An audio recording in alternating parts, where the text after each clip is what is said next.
Assalamualaikum warahmatullahi wabarakatuh. Pemirsa, parade tikus di bulan Agustus, ya, perayaan Hari Raya Kemerdekaan, Hari Proklamasi, menunjukkan satu fenomena yang aneh tetapi nyata untuk tahun ini. Pertama adalah ketika para DPR itu menari-nari di gedungnya di DPR karena dengar naik terus gajinya, ya, dan Prabowo juga nari-nari yang lain. Tetapi di jalanan ketika rakyat itu menyambut 17 Agustus, yang terjadi adalah parade ngarak tikus, ya. Tikusnya memang dipikul, tapi sebetulnya dipermalukan karena tikus-tikus berdasi itu adalah gambaran dari maling-maling berdasi. Ya, kalau zaman dulu maling dalam pengertian umum itu ya datang ke rumah, ya, bikin lubang di bawah pondasi begitu di tengah gelap malam. Tetapi hari ini maling berdasi itu ya di siang hari, dan mereka mengatur, membuat undang-undang seenaknya sendiri. Rakyat cukup sekali saja diminta suaranya ditukar dengan sembako yang kemudian dikata-katain oleh Zulhas waktu dia sedang menjadi narasumber di Istiqlal. Rakyat jangan diajarin untuk minta sodakoh. Kurang ajar ini pernyataan ini. Yang minta-minta, yang ngemis-ngemis lebih dari sekedar sembako itu adalah para calon pejabat. Apakah dia mau menjadi kepala daerah atau menjadi wakil rakyat, ya, mereka menjilati rakyat untuk minta kedaulatannya, dan rasa terima kasihnya itu dikasih sebagai bentuk terima kasih itu adalah sembako. Pakai ijon, ya, sembako dulu, ya, nanti dia akan mendapatkan suara itu. Jadi dari situlah kemudian memang hancur-hancuran negara ini, sebagaimana tercermin waktu-waktu sekarang, ya, setelah 10 tahun dari kepemimpinan Jokowi itu. Rakyat ditipu habis di masa kepemimpinan Jokowi itu.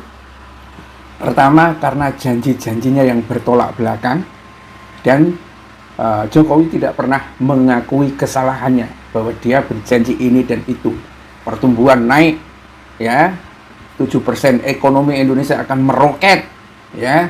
Yang meroket ternyata hanyalah hutangnya. Hutang digunakan untuk ambisi pembangunan infrastruktur yang disebut dengan PSN, dan disitulah sarang korupsi habis-habisan, ya.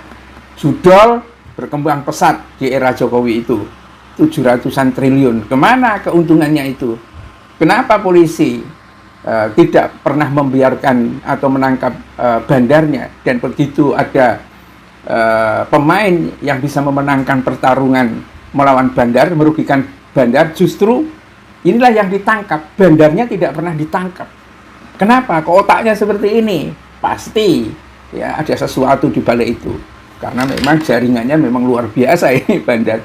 Nah, semuanya tampaknya digambarkan oleh rakyat, ya, itu semua adalah tikus-tikus berdasi yang menghabiskan lumbung padinya rakyat itu habis, sehingga rakyat itu pontang-panting bekerja, digencet oleh pajak, ya, aneka rupa macam-macam. Apalagi sekarang ditambah dengan ancaman dari royalti, dan dugaan saya royalti ini dimakan oleh lembaga yang diberi wewenang untuk mengelola itu. Mungkin penyanyinya juga mendapatkan sekedarnya, ya, karena sampai murotal pun, yaitu kejadian yang ada di hotel di Mataram itu, ada hak ciptanya katanya. Jadi memang sudah hancur-hancuran negara ini, ya, hukumnya aneh-aneh, dan ancamannya rakyat itu selalu penjara. Kalau kamu nggak mau bayar, penjara. Kamu nggak mau bayar, penjara, ya. Dan pejabatnya sudah tidak malu lagi disebut sebagai maling, koruptor, dan lain sebagainya.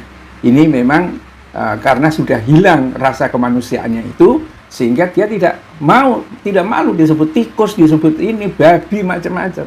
Nggak ada itu. Terus mereka akan meningkatkan kerakusannya sampai negeri ini betul-betul hancur, ya. Dan ada satu tulisan postingan itu, pemirsa, agak mengerikan sekali yang terjadi itu. Ya, ini Rusyandi, yang pernah ada laki-laki tidak bercerita tapi menepati janjinya. Dulu ada lelaki berkata negaranya akan hancur pada tahun 2030, dan sekarang dia membawanya menuju ke kehancuran itu. Siapa laki-laki itu? Bila taufik wal hidayah. Assalamualaikum warahmatullahi wabarakatuh.